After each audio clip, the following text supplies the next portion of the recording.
Sometimes after you have a transaction recorded in QuickBooks, you actually need to make some kind of adjustment. It could be for lots of different reasons. Maybe you've provided somebody a discount. Maybe they have a special promotion that they want to take advantage of. Or maybe you just made an error in the original billing. Although we don't like to think about it, sometimes people also just want to return a product or a service.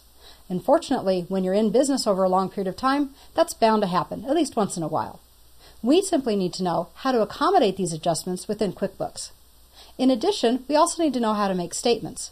In this chapter, we'll talk about both making sales adjustments and creating statements so that you can adjust things the way that they need to keep your customers happy and your books correct, as well as providing information for your customers on a short-term or long-term basis so they can see the entire history of their account.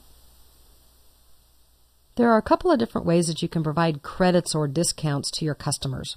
I'm going to go ahead and continue working in the file that we've been working in. If you're just joining us, you can find this file in the Chapter 11 folder as well.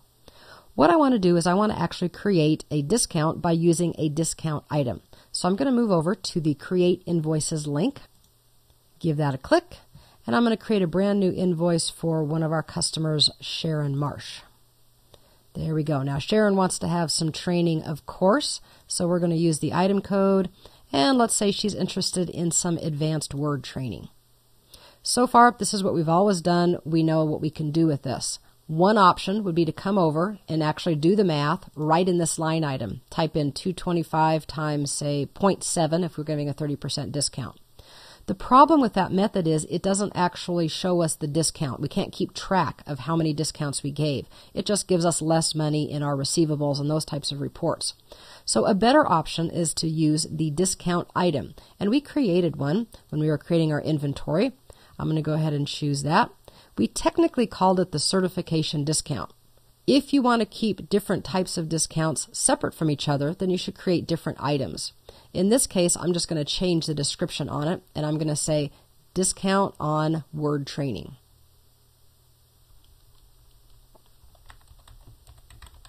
What I normally like to do with my invoices is I like to be very detailed. For example, it's not a big deal that you have to be worried about, but if you provide a discount to somebody, some judges, if it ever came to a small claims court, would say that unless you said it was a one-time discount, it actually created a contract that you were always going to give them that discount. You hear about that often with people who provide daycare and maybe give somebody a discount the first month, and then the person starts arguing that they thought they were going to get the discount for every month, and now, of course, they owe them more money.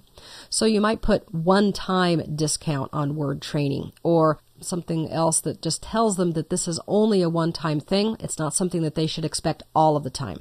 That's more of a legal kind of thing, though, but just a little idea that maybe you want to think about before you create your invoices. This discount was set up with a static amount, and it's come in at a negative $15. And of course, we could use that just the way it is. But remember that any item you create, when you actually use it in an invoice, it can be modified. For example, I just modified the description, and we can always do that. We also can modify the price or the percent. I'm going to go ahead and press my Tab key, and instead of the minus $15, I'm going to give her a 30% discount.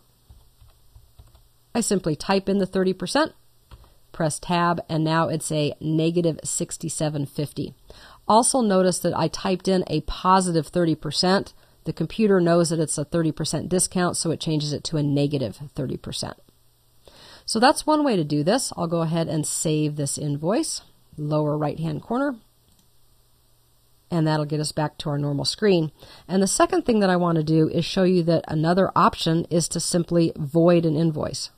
We've talked about this a lot before, and in QuickBooks, as well as a lot of other things, you really need to leave a so-called paper trail. Even though it's still electronic, we call it a paper trail. That means that I don't want to just go in and delete something. I want to have a record that Sharon originally ordered some training, we gave her a discount, and then for some reason she decided to cancel that particular order. That helps me internally to know what's going on, maybe some things that we can take a look at if we're getting too many cancellations. And it also provides something if I ever needed it in case of a small claims case or something like that. So what I'm going to do now is go ahead and create the invoice again. And the only reason I'm doing this is because I can click the previous button and get back to Sharon's invoice. And then just like we can void or delete items and lists, we also can come to the Edit menu. We can delete an invoice. We can duplicate an invoice, memorize an invoice for later use, or in my case, I just want to void the entire transaction.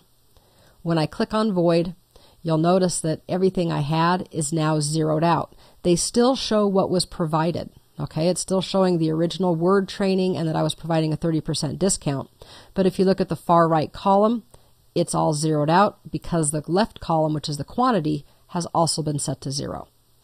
With this, I can go ahead and just save and close. It keeps the invoice, and it also keeps my record straight, because now I won't have a hole in the numbering and wonder what happened to invoice number 3. So it really is a better choice.